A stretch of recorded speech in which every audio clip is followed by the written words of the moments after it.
share their concern. I live just over the road, literally 5 minutes away. My mother is elderly, and she's 93 this year, next month. And when you think of what's happened to Mrs. Coleman, this wicked crime against an innocent lady that has done no wrong to anyone. She's lived in this community, and she's loved by local people, and yet someone has come here and they've entered her home and they brutally murdered her. Of course people are frightened. Of course people are fearful that if it can happen to Mrs. Coleman, it could happen to anybody. So I don't blame people for feeling upset. I don't blame people for wanting more security measures. But we don't want to live in that kind of society. Romford has never been like that. We've never had those kind of crimes committed in this area. And so it's not just about us protecting ourselves, it's also about the police being able to do an effective job so that criminals know that if they come to Havering, they won't get away with committing the crimes that we're seeing.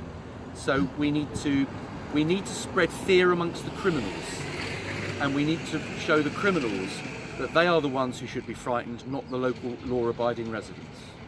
You live locally as well? Well, yes, I live on Collier Road Lane. The Church of the Good Shepherd is the parish church for this part of Collier Road, so if one part of Collier Road is suffering, we all feel the pain.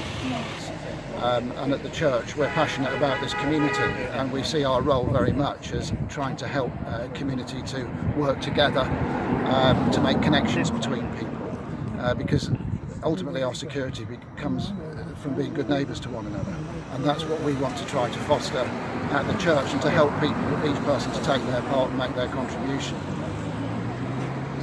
That's fine. I was devastated, I was horrified, and I can't believe it's happened here in Romford, in Havering. We moved here back in 2000. It's always been a very peaceful, happy community, and this has shook the whole community, all the residents.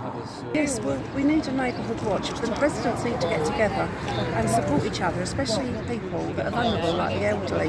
Having said that, this could happen to anybody. It could happen to you or me or you. So we need to work together as a community. We need to ensure that we don't open the door to anybody. We know who's coming to our home. And to get to that state of affairs where we actually have to look out the window, call out who are you, and if it's someone we don't know, for example a cold caller, we don't open the door anymore.